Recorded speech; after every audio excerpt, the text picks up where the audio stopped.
Good morning or afternoon or evening, wherever you are tuning in from. Welcome to another Acoustic Guitar Talk live stream. For those of you who don't know me, my name is Simon Candy, and we run these streams every couple of months or so on topics that I think would help your playing as an acoustic guitar player, but also as a guitar player in general. So if you're playing an electric guitar, perfect, because our topic today is modes, and more specifically, modes for beginners. So if you've looked at modes before and just been totally confused, you are not alone. That's pretty much everybody. Or if you have heard about modes but don't really know what they are, should you know them? Do you need to know them? Then you are definitely in the right place. Just before we get started, if you want to put into the chat where you are from, where you're listening in from, that'd be great. Bubba South 69, happy Friday to you too. And talking about the chat, if you have any questions at all throughout the stream today, just type it into the chat. You can drive the stream in a sense by questions you ask, because that's what we're here for, and we want to help you particularly with the concept and topic of modes. We've got Supno, greetings from the syrup drinkers country. PJ Boatwright, Fairfield, Connecticut, I'm assuming that is. Great, good to see people from all over the place. So I've got a very special guest with me today who's going to do a lot of the driving of this stream on modes, because I've had many teachers over the years teach me modes and teach me guitar, but I would say my guest today probably clarified it for me the most. I was well into my guitar journey. I knew a lot about modes, but I learned a whole lot more about them quite some time ago with our guest today, who is Tom Hess. So I'm going to bring you in. Welcome, Tom Hess. Hey, Simon. How do you do? Good that you have me, I should say. Excellent. Well, it's great to have you. So I thought modes would be great because I think my audience, at least, there's going to be some of your students here, I'm sure, and audience and so forth, but might be thinking, what are modes? I play acoustic guitar and chords. I don't need to know modes, etc. So I guess maybe a brief layman's term sort of or description of modes. How would you describe modes to someone, and why should they even bother with modes? Okay. Well, why should they bother? Because they're cool. They sound great, and you can do things in music that you can't do with simply the major scale or the minor scale or the pentatonic scale and the blues scale. Lots of other cool sounds that they're just great. So if you don't know the modes, if you don't use the modes, if you avoid them or evade them, you're shutting off a huge amount of sounds that you could make. I mean, there are more modes than there are major and minor scales, of course, or pentatonic scale. So it's, major, minor, pentatonic, that's the minority of what exists. They're very common, but modes, you just get all kinds of cool different sounds that you just can't get any other way. So that's sort of the reason for why. In terms of what they are, modes are essentially just a major scale or a minor scale, but the hierarchy, the relationships change. So let me draw you a picture so you see this. So I want you to imagine, here's you meaning any person. There's our little stick figure, okay? Now, the stick figure here represents, let's say, the 7 notes of a major scale or the 7 notes of a minor scale, okay? That's what this represents. Now, when you, the major, we'll call you the major scale, okay? When you go into the store, okay, you're still still the same 7 notes, but now you're a customer, okay? So I'll put a C here for customer. So your role or your mode is that of a customer, okay? But when you go to you go to your parents' house, let's say, and you're their son or daughter, okay, you're their kid. I'll put a K here for a kid. You now are in this mode. Your relationship with your parents or your family is different than your relationship with whoever owns the store or whoever works at the store. If you go into the bank, okay, still you, still the same notes, still the same notes of the major scale or minor scale, but now you're a bank customer, BC bank customer. Okay. If you walked into a church or other religious place, okay, you're a parishioner or whatever it's called in whatever church you go to. Okay. So you're there. We'll put C for church. If you go, you go in a courtroom, let's say, okay, then you are there as a witness or you, whatever. The point is the same person, the same 7 notes, but in each of these different modes, different circumstances, your role totally changes. Why does this matter? Because when you're over here, the sounds that you can make are very different than when you're over here or over here or over here or over here. So the modes aren't really a new set of notes. They're the same notes you already know. They're the same notes from the major scale or the minor scale. Okay. The notes themselves don't change. What changes is the relationship between those notes. So if I draw you another picture, and we'll draw it this way: 1, 2, 3, 4, 5, 6, 7. We got 7 notes of the major scale. Okay. Doesn't matter what key we're in. But in this context, this note right here, the first note, that's the root. All right.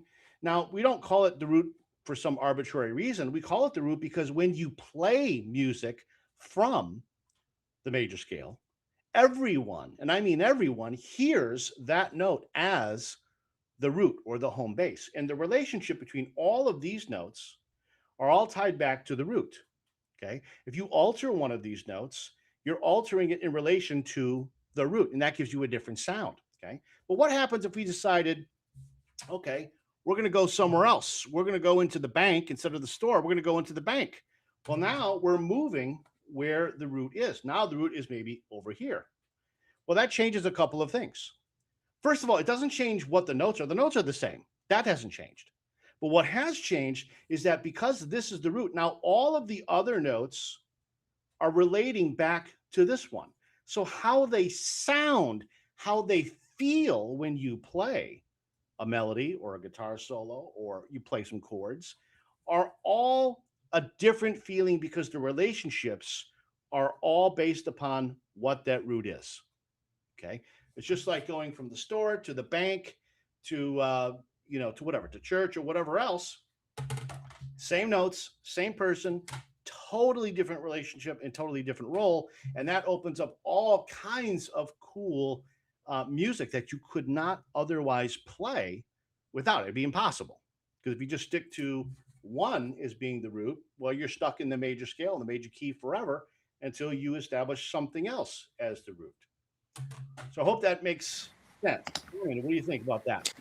Yeah, complete sense. I think if I think back to when I was learning about modes, when I first heard about modes, which would have been, 1990, 91, first couple of years of playing, it was even still confusing then, even without the internet and a million videos on a million different ways to teach modes. But I think I was kind of expecting to hear something hit me in the face when I played a Dorian mode or a Mixolydian mode. And I think once you learn the sound, you learn it, you know the mode and how it sounds. But it takes time to hear that. And I think I was trying to hear something just really mysterious and exotic. And really, I mean, people may not realize that they're hearing modes every day in music. I mean, you listen to the Beatles, you're going to hear a lot of Dorian and Mixolydian. Any sort of rock, you're going to hear a lot of Mixolydian. Movie themes with uplifting music like E.T. and Back to the Future will be Lydian mode, most likely, that bright, sound or sort of inspiring sound. Dorian, Beatles, Pink Floyd. So you're hearing this stuff all the time, but which is, I think, why, I mean, they're very cool sounds, but also you want to be aware of modes because you'll understand the music that you play much better. So if you want to create your own music or you're improvising or anything like that, you're going to have much more idea of how to get particular sounds from your instrument. So I guess why why do you think there is such confusion over modes? What do you think drives that? Because I think it's probably been exasperated with the internet, and not to say this video is wrong and this video is right on modes, but they're different ways of teaching them, and some are better ways than others. Some are really, really confusing. Some just lead you down the wrong path because you think it's a scale shape, for example, etc. So, but there was that confusion there. That's, yeah, before then. So why do you, what do you think is the thing that confuses people about modes so much? Yeah, well, great question. Now, learning the modes themselves is not really that confusing, but people do get confused very often. But it's not that modes are complicated or confusing. The theory behind it is actually fairly simple. Where people get confused, it's not actually their fault, is that guitar teachers or people who talk, or just guitar players who talk about the modes, sometimes are not careful in the words that they use. So they use the word mode to mean more than one thing, and that's where the confusion comes from. So for example, if we take the scale C major, I just played a C major scale here. Now, if I move this scale up from this position to this position and play all the same notes, but starting on D, okay, I've played what is called the Dorian fingering. Now, the word fingering is crucial here because I'm not in the Dorian mode. Okay, and that's where people get confused. And guitar teachers on the internet, they make the mistake of calling this finger the Dorian mode. It is not the Dorian mode. It is the Dorian fingering. Okay, now it could be, in some situations, it could be the Dorian mode, but it could also be the major scale. It could be the Phrygian mode. It could be a minor scale. It could be Mixolydian, Locrian. It could be Dorian. It could be any of those things. The truth is, we don't know yet what mode we're in because the scale shape does not, the scale shape by itself does not define what mode you're in. Okay. Okay. So going back to here, just because I play a Dorian fingering doesn't mean I've moved from here to here.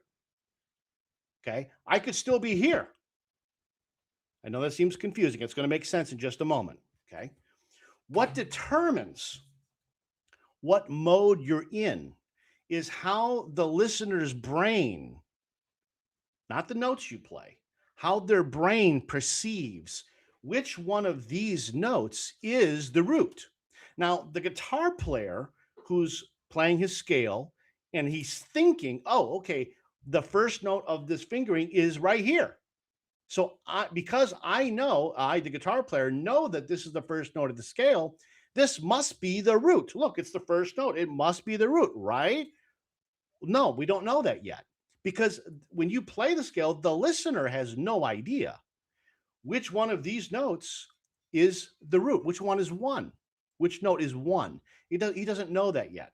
Now, what will make him know, even people who don't know anything about music, they don't know what modes means, they don't know anything, they don't play guitar, okay? What will make them know are the chords behind what we're playing. So if we played this,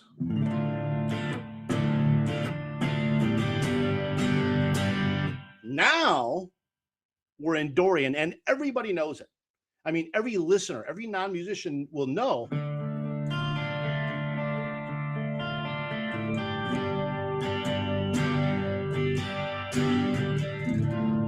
Everyone hears two things. D is the root.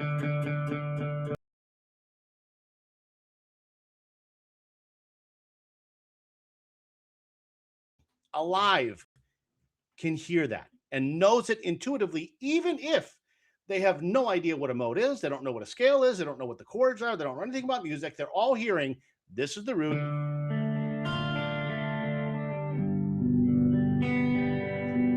And they're hearing when I play these notes, they're hearing D is root here. Okay. So the fingering does not determine what the mode is. When you're playing behind chords, the chords, for the most part, I'm slightly simplifying this here. There is an exception, but let's learn the rule first. Okay. The chords determine what mode you're in. The chords determine you're here or you're here or you're here. The notes don't determine that. Okay. So let's go back to our major scale, C major. Now I'm playing the C major fingering, but we're not actually in C major yet, because in your brain, you still hear D is the root, because I installed that into your brain by playing the D minor chord followed by the G chord.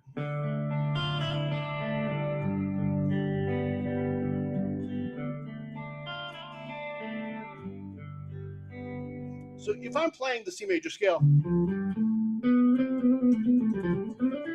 I'm in that C major scale fingering.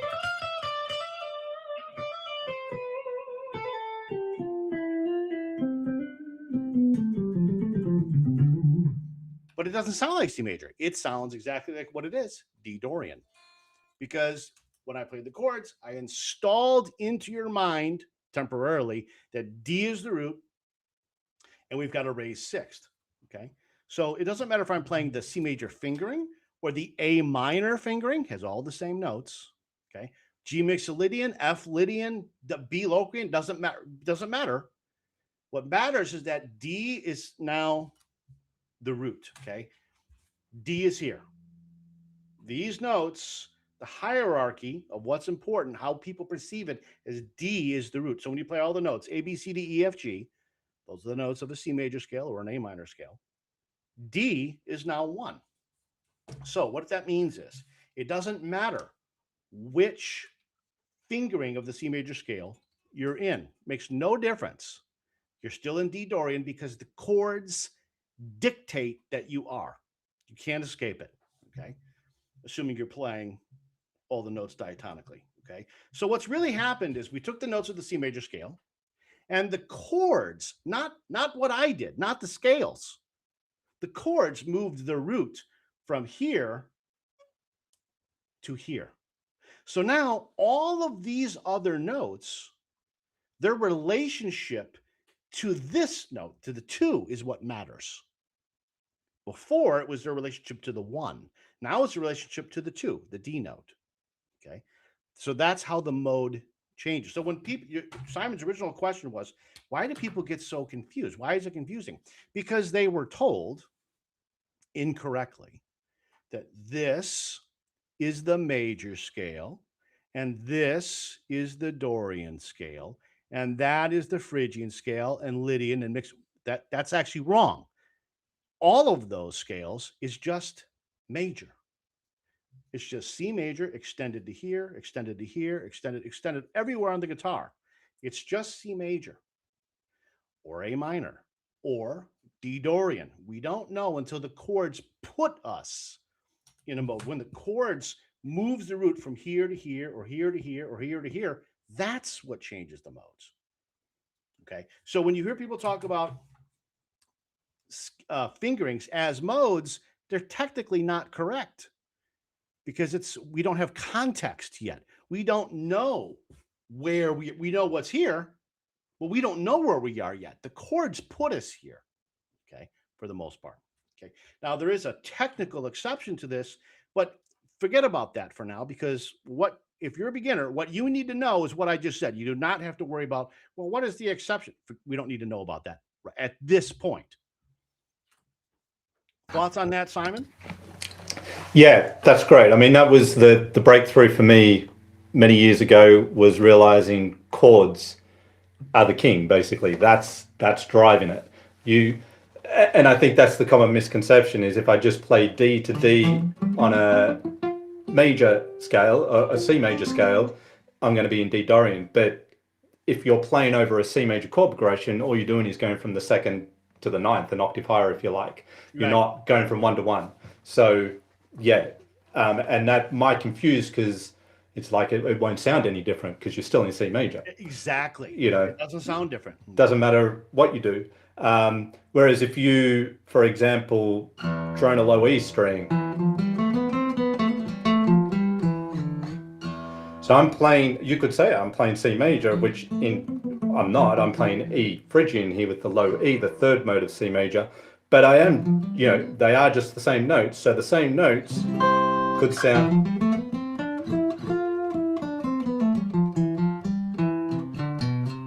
can sound completely different over a C major chord. I think when you do practice with modes, you've got to sort of sit in the one mode for a little bit, not switch every couple of minutes, because you won't allow it to sort of settle, particularly if you're working within the modes of a single key, because it can be hard to differentiate if you're just going from one to the other. So yeah, that the chords thing is huge. That really helps ground everything and make you realize it's not a scale as such. It's a sound that's grown from the chords. Can I extend one thing or elaborate on one thing that you said, or one thing Yeah. that you did actually? People may have missed it. So when you played the Phrygian thing, what you did, but you didn't verbally explain it. You played the Phrygian thing. It sounded different. Whatever you did there, you did the low E string, and then you noodled around with the Phrygian. Yeah. So the way that Simon changed the perception in everybody's minds who's listening, is Simon established E as the root. So now all the notes that he played, which are just in C major. Sorry, I think I played E minor a moment ago.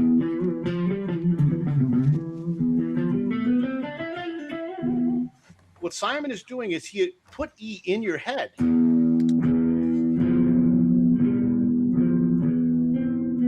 So now you're hearing all these notes in relation to the root that he installed in your head, right? Playing this first.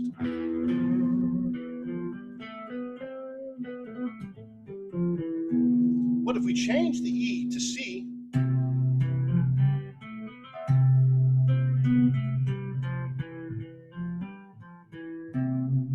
It doesn't sound like Phrygian at all, because it's not, because the root has moved.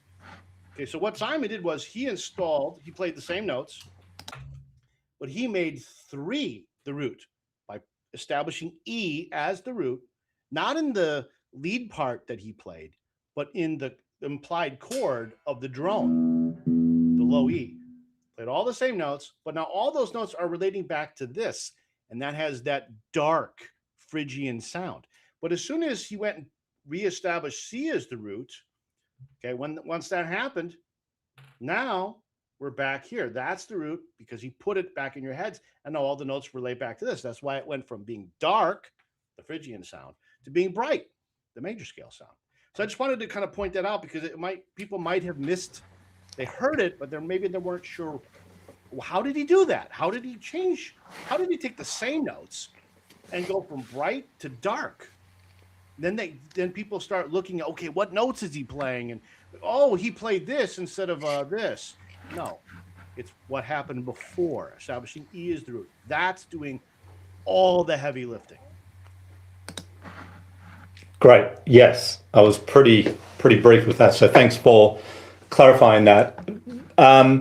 So what are some good ways then to practice modes? What are some good approaches to get started, in a way that's going to help you immediately start to hear and start to learn these sounds? Great. Okay. So what I'm going to suggest is to start with a single chord, just one chord, not a chord progression at this point, just a single chord. Okay. So to keep things simple, if we stay in the key of C major, okay, using those notes, we're going to take any one of the chords from the key of C, any one of them, except the C chord. We're not going to play the C chord. Okay, we don't want to do that, because that's going to put us or keep us in C major. So let's choose another one. We talked about D minor earlier. Let's choose F.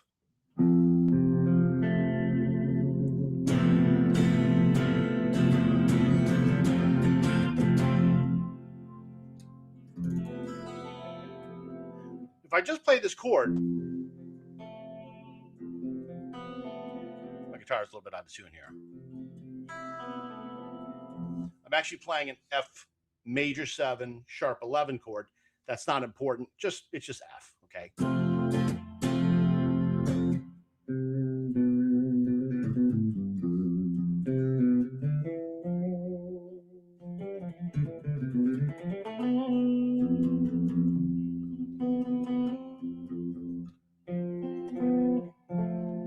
This is the Lydian mode. I'm still playing the notes from C major, but F now is established as the root.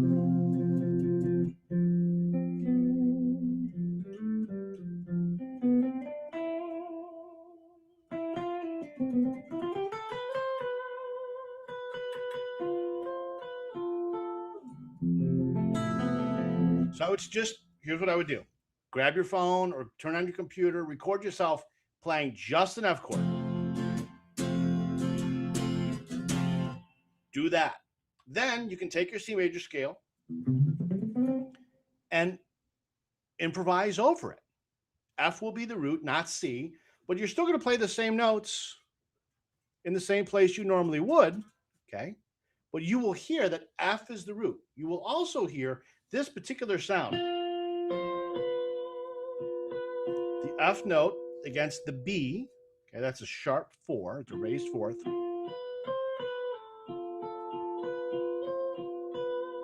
It's very different than, let's say, F major, which would be this. That's implied F major. That's the Lydian sound.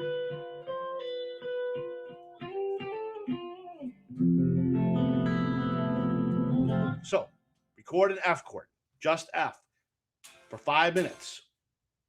Then play around slowly with the notes of the C major scale, and you will hear that C, the C note sounds fine. It's not a problem, but it's not the root.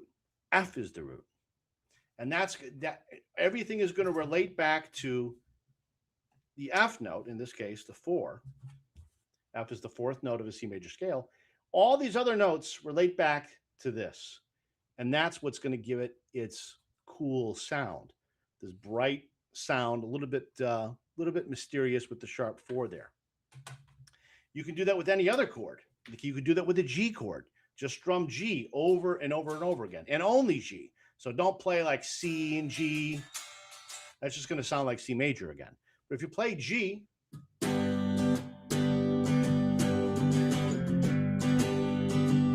and improvise over that using the C major scale, you will hear that G, not C, sounds like the root. And all the other notes relate to that. You're in the Mixolydian mode, whether you realize it or not, and it has a totally different sound and different feeling. So that's a way to start getting used to the sounds. Just play over one chord. Don't play over a whole bunch of chords. Just one chord. Get the sound in your ears. That's the best place to start from that respect. Excellent. Yeah, I think that's great to isolate it down to a single chord and to just learn the sound. I find people get a bit caught up in the theory and they get lost in the theory. And even if you gain an understanding of the theory, you're still not hearing it in a practical sort of way. So you're just memorizing theory, which is kind of useless without the application of it. So I think it's more about learning the sound of the mode, like that classic sharp 4 in the Lydian mode, because there'll be certain notes that will stand that make that mode sound like that mode. The difference from how they compare back to, say, the root major scale that they're coming from. So perhaps in terms of chords and modal chord progressions, what about a little bit about sort of functional harmony versus modal harmony? They're not the same thing. So how would you approach that with somebody that's new to this? Okay, so let's go back to our C major scale. Okay, 1, 2, 3, 4, 5, 6, 7. Let's assume that's C. Okay, so you have C, D, E, F, G, A, B. Now, if you play a bunch of chords, and if you include the C chord, even if it's not first in the series of chords, if you include a C chord, it's very likely that the listeners are going to hear that C chord as being the root. It's going to rearrange which of these notes, which of these chords is home base, is the root. And it's often going to, you're going to pull people's ear back to C major. So if you don't want to be in C major, if you want to be in Dorian or Phrygian or Lydian or something else, then we need to either avoid or at least de-emphasize the C chord. Okay. So let's see, we have C, D minor, E minor, F, G, A minor, and B diminished. Okay. Those are the chords in C major. If you took all these chords, or any, let's say you took 2 or 3 or 4 of these chords, if you include the C chord, there's a strong pull that people will start perceiving all of this as C major. So we might want to either leave out the C chord altogether, that'd be the safest thing, or at least don't emphasize it. Don't hang on there for a long time. Okay. It might appear briefly and that's it. Get off it. Okay. So we might want to be careful about that chord and also this chord. Because if you play a bunch of chords and you have A minor in there, and if A minor is featured at least to the same level of frequency at occurrence as the other chords, the ear is going to be pulled towards minor. And now the listener is going to perceive, oh, we're in a minor key. Even a non-musician who doesn't even know what a minor key is, they have no idea what these terms mean, they're going to hear it that way. Okay. So you might want to de-emphasize those 2 chords. Okay. So let's say you chose 2 other ones. Let's say you chose E minor and F. Okay. Or E minor, F, and D minor. Okay. Now, depending upon the order of these chords, how long each chord lasts, which chord is being emphasized, and some other elements, but I'll leave those out, keep it simple right now. We don't yet know which mode we're in.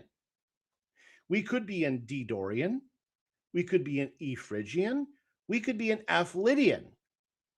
Okay, just because you choose these 3 chords, we know that we're not in C major. There's no C chord. We know that we're not in A minor. There's no A minor chord. We know this much, but we don't yet know which one of these 3 modes are we in until we pick up the guitar and choose how we emphasize them. It's not which chord happens first. Okay, there's nothing special about being first per se. Okay, so we can, with all these chords, we can make it Dorian, Phrygian, or Lydian. We have a choice. Okay, so let me show you. Let's take the middle one. Okay, we'll make this Phrygian. So here's my 3 chords: D minor, E minor, and F. And right now, I'm going to force your ear to hear Phrygian. I'm going to make you hear E as the root. You cannot resist. Resistance is futile. Can't be done. Okay, because I'm going to put it in the listener's mind. Okay, so and just to prove the point, I won't even start on E minor, just to show you that it doesn't matter what chord you start on.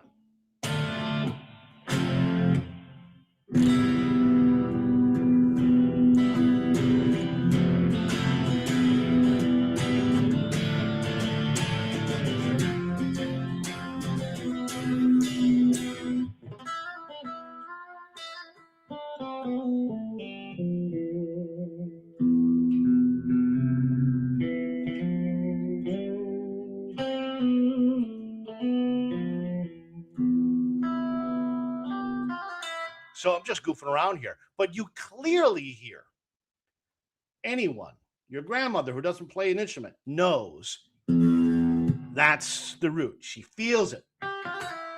So all the other notes,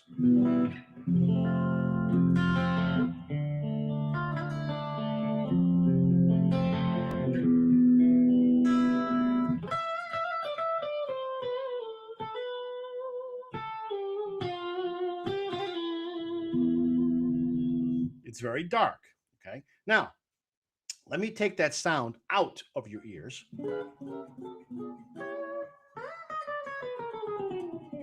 Okay, I'm just goofing around to get E out of your ear. I'm resetting your ears.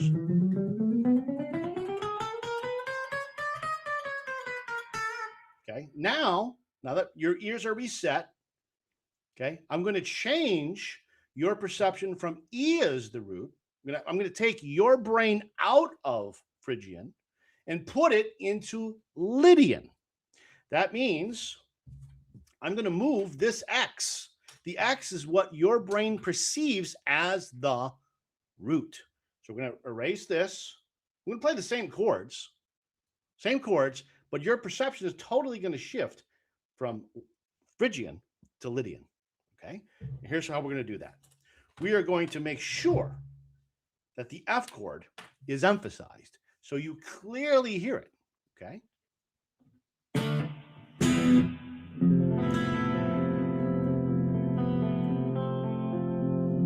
I've just done it. You now perceive Lydian. Okay. So it doesn't matter what I do next. Doesn't matter, how I play notes.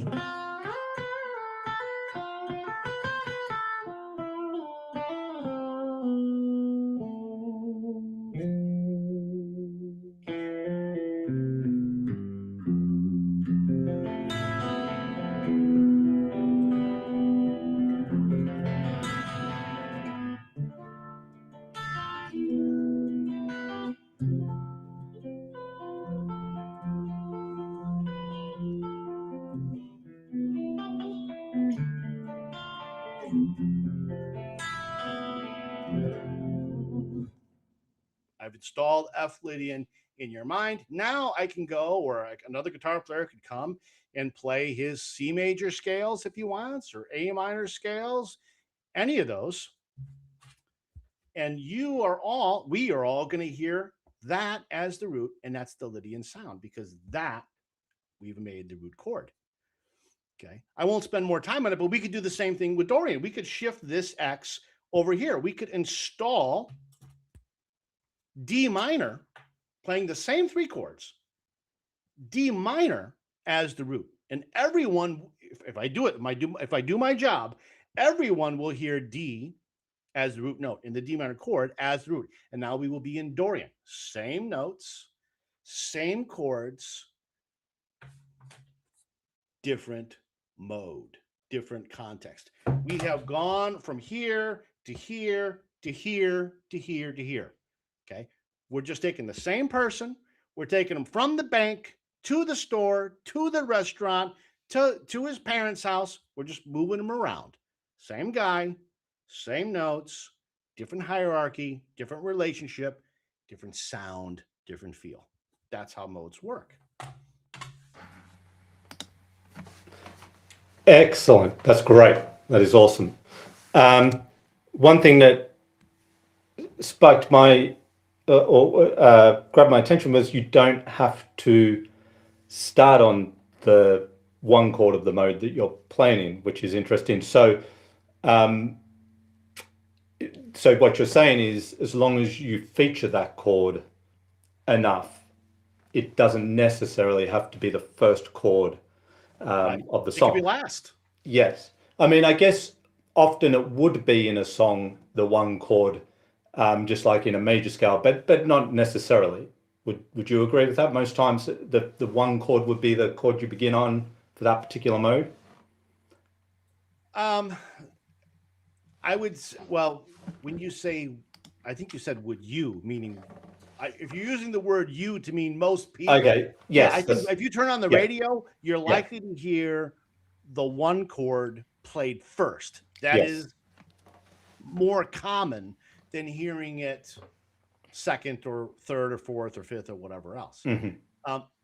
I personally might do it sometimes, but very often it wouldn't be first, because I don't yet want the listener to necessarily know where are we exactly.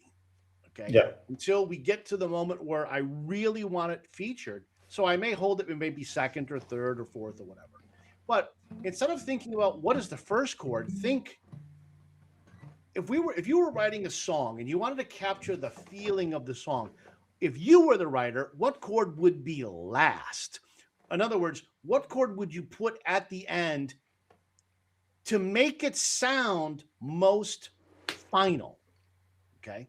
Yeah. So you're more likely to hear the one chord at the end than you are at the beginning, because the end chord matters more. Now, you could fake people out, right? You could not end on the one chord. Yeah. And you do hear that sometimes, but it doesn't sound, when that happens, it's like a little surprise, a little cliffhanger.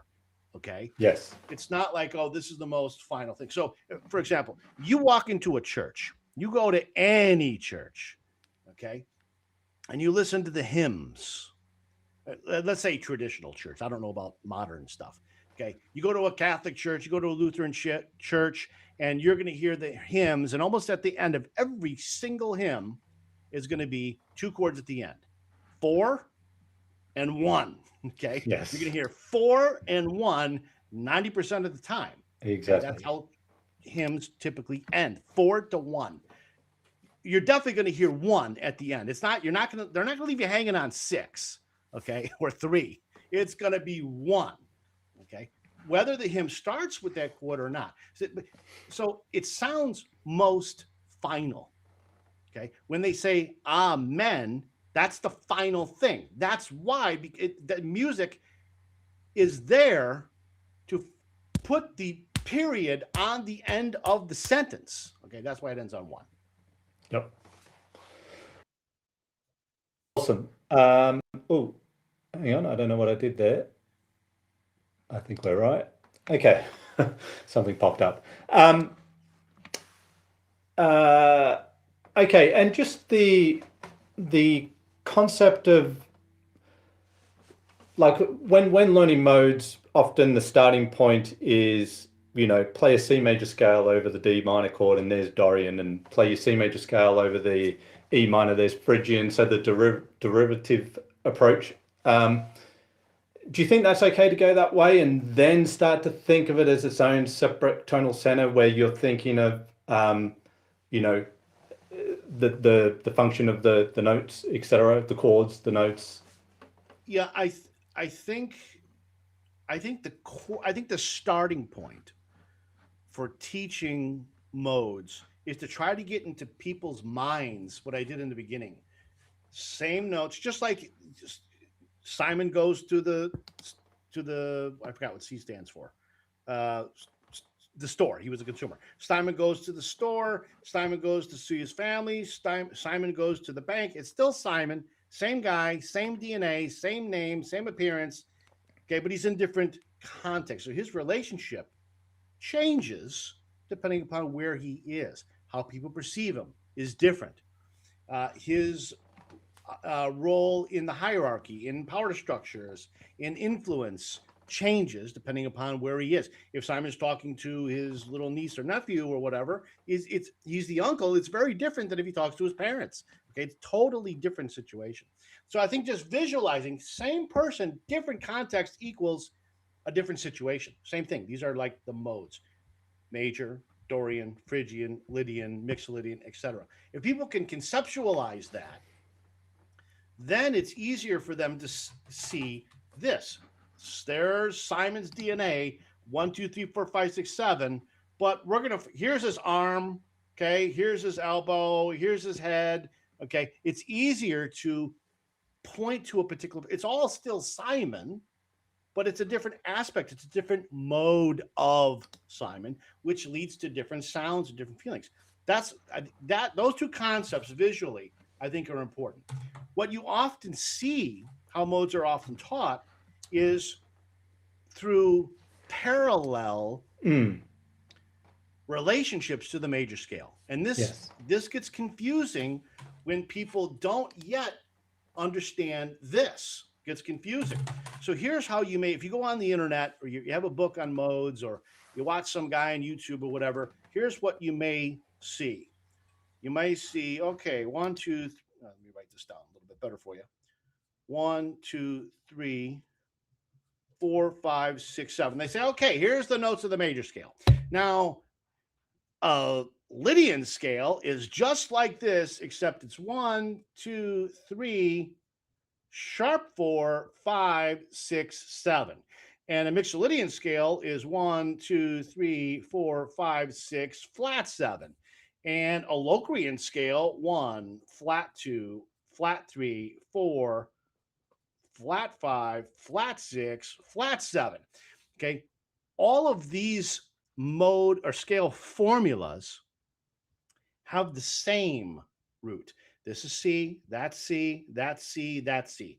This is C major, that's C Lydian, that is C Mixolydian, and this is C Locrian. It's a little bit more confusing as a starting point to try to learn modes this way. Now, this is factual information. This is all true. So there's nothing wrong here, except that this is really not the starting point of how I would look at this or teach it. That's like saying, okay, instead of looking at this, let's look at this. Well, that's like saying, okay, Simon's at the store. Well, let's get the blueprint for the store. Here's the store's blueprint right here. Do you need to see the blueprint of the store at this point? Do you need the GPS coordinates to know Simon's at the store? No, you don't need to know that at this point. You might need to know it for some future point, but at this stage, you don't need to know that. Simon's at the store, end of story. For now, end of story. That's all you need to know, okay? Simon goes, talks to his parents. Do you need to know their names? Do you need to know their address, their phone number, their social security? Do you need to know how old they are? No, you don't need that information right now to understand where Simon is and make some reasonable assumptions about what the general hierarchy of the relationship is. You don't need this yet to know that, okay? Now, this is still useful. It's still real, it's still valid, but now we're looking at modes from a different perspective, okay? But this is not, in my opinion, this is not the place to start teaching it or learning it. This, combined with this, is a better starting point so everybody can get on the same page and say, oh, you mean if the notes are the same, but the relationship of those notes to its root changes when we move this X around. That is more valuable when you don't know a lot, okay? When you're first learning it and trying to understand. Then once you understand that, now you can look at, okay, let's say we focus on the Lydian scale. It's just the major scale with starting on 4, okay? 4 is now the root. Once you understand that and this, and you have a really good understanding of that, now at this point, not before, but at this point, now you can look at this and say, okay, here's what that Lydian scale looks like compared to the major scale starting on the same note, okay? So let's go back to here. Here we're comparing C major to F Lydian. Different notes, C and F, C major to F Lydian.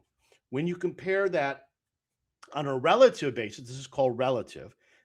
These two scales are relative to each other. You may have heard the term relative major and minor scales. That's what this refers to. C major and A minor are relative scales. A minor is the relative minor of C major. We say relative because it shares the same DNA. It shares the same notes, but they're not the same person, okay? Here, we're comparing not C major to F Lydian. We're comparing C major to C Lydian. The root notes stay the same. This is called a parallel relationship. Parallel meaning they have the same starting point, and they go on their own path. Parallel, okay? Root is the same. One or more of the notes are different. This is relative. The roots are not the same. C and F are different notes, but the scale is the same. I mean, the notes are all the same. Different roots, same notes, same roots, different notes. They're both true, and they're both true at the same time. They're just, you're looking at it from a different perspective. Okay, you're at the front, you're standing on the street and you're looking at a house and you're taking it all in and you're saying, okay, I see it's got this many doors and this window, there's its address, there's the garage door. You're seeing the house from the front side. Then you walk around to the back side and you see this. Oh, this is what it looks like from the back. It's a different, it's not, that analogy is not perfect, but it gives you an idea. It's still the same house. You're just now seeing it from a different side. I hope that makes sense. Yeah, that's great. I think that's the other sticking point that gets people confused. Apart from the scale thing we were talking about before, a scale pattern is not a mode, it's just a fingering. Is that I find that in my experience with teaching, because someone will say, well, I thought Lydian was going from F to F on a C major scale, but this person's telling me it's an F major scale with a sharp 4. If you sit down and work that out, you'll realize you've got the same notes. So you can correlate those two together. But yeah, I totally agree. It's understand the concept and learn the sound of it before you get into the back end of, the things you were just explaining then. I think that's the order is important. Yeah, exactly. And let me just say one other thing related to what you just said. As a teacher, teaching the modes to a person who knows nothing, hadn't heard anything about it before, didn't read anything about it before, didn't have a past guitar teacher trying to explain it to them, didn't look at a book, not watching, but they know nothing, a totally ignorant person. Teaching them the modes is fairly easy and it's fairly short. It's a simple process that has more than one step. There are more than one step, but it's not hard to teach the modes. And for a person who's completely ignorant, it's fairly easy to understand.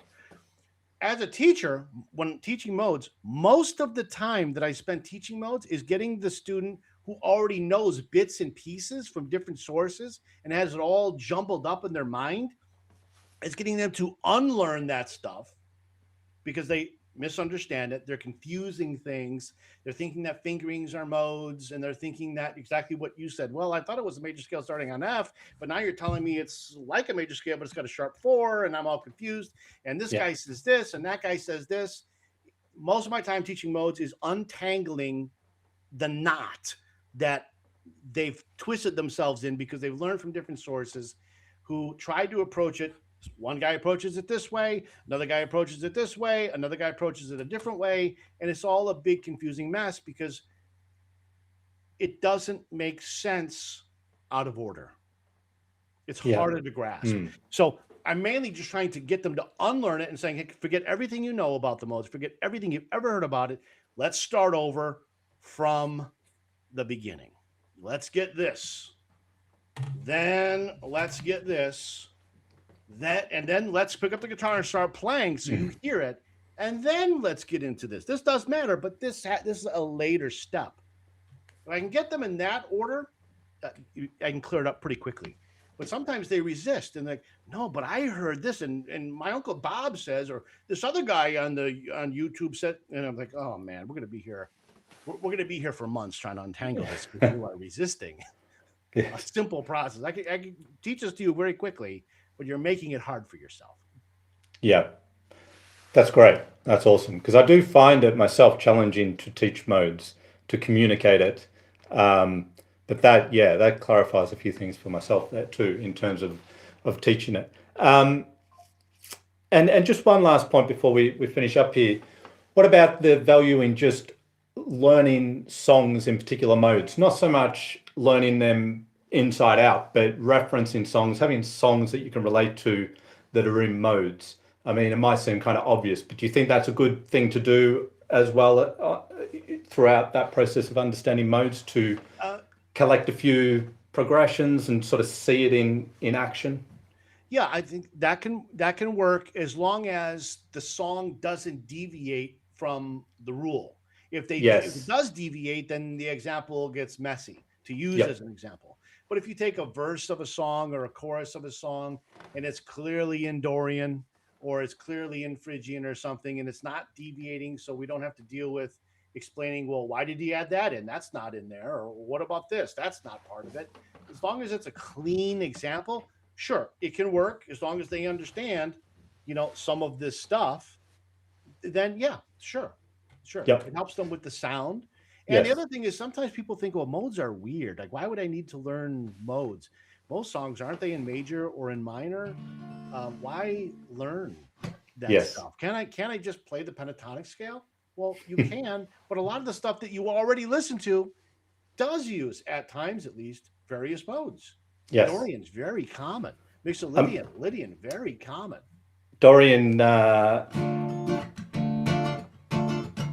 Another Brick in the Wall, Pink Floyd, is D minor, F to C, and comes back to. So clearly home is here. We've got the F and the C, which feature, but it's all back to that D minor. So that would be a good example of a Dorian song. Quite a bit of Pink Floyd sort of stuff. But yeah, really, really, really common. And I think if you look at some tunes, everyday tunes, you'll start to see just how common it is. Particularly some modes. You're not going to get a lot of Locrian in certain, mainstream sort of music, let's say. Phrygian might not be as much as, I would say Dorian, Mixolydian, Lydian to a point would be the more common ones you'd find in general mainstream music, from my experience. Yeah, and the major and the minor keys, which are modes within themselves. But yeah. Okay, well, great. Well, thank you so much for that. That's really, really enlightening and great to get your perspective on it, because I know you teach it a ton, and very interesting to look at it from untangling, not, first before then, positioning the other things. Yeah, untangle the knot. Yeah, that makes a lot of sense. Okay, great. Well, thank you so much. I do believe you do have something here that's related somewhat with this, Thomas. Maybe you can talk a little bit about this here. Sure. Yeah, this is my fretboard freedom blueprint. And what this does is it helps you to learn where things are on the guitar, and not just learn them, but be able to recall them very quickly, so that when you need to know where certain notes are, you're not sitting there trying to figure it out, trying to count, using some other note as a reference point. You're able to just go right to the B flat note on the G string, right where it is. It's a fairly simple process to go through. I share my shortcuts and little tricks here for minimizing the brain numbing memorization that people think that they've got to do in order to learn where things are on the guitar, whether it's notes or chords or whatever else. So it's a very effective way. I've shared this with my students over many years and refined it over the years to make it even better. It's totally free. You can download it at the link there on the screen, tomhess.net. That's my website, /fretboard-freedom, and you can download it for free. Excellent. I've put the link into the chat there, so people can click on that, just making sure that's right. And I've got something here I'll just quickly run through. So this is an ebook with audio on arpeggios, not specifically for jazz. I mean, it does say jazz concepts, but arpeggios are just general things you're going to use throughout music. You can use them modally, of course. And this book takes you through a few basic core arpeggio shapes, but then goes through a number of different ways that you can apply them. So not just in the straight up, maybe obvious way to you where we've got an F chord, we'll play an F major arpeggio. Of course we can do that, but we can use that arpeggio for other chords too. And that's sort of getting into the realm of modes as well. But that is available at the link there. I will put the link in the chat. I know that is quite a long link to remember, but I'll pop it in the chat here as well. So if you're interested, that is free on the website via the link, and you can download that there. Let me just get back here. Okay. Great. So some good comments here in the chat. Looks like it's been enlightening for some people here, hopefully a lot of people. Really appreciate everybody coming on board today. And thank you so much again, Tom Hess. Really appreciate your time and your knowledge re modes and how best to start learning them if it's something completely new. But also, I think if someone's come on here today and has been learning modes but is very confused, they at least know that it's more about undoing those things and starting to work in the order that you suggested there. So thank you very much for that. Really appreciate it. My pleasure. Thank you for having me. Excellent. Thank you, everybody, and we'll look forward to seeing you in the next Acoustic Guitar Talk. Bye for now.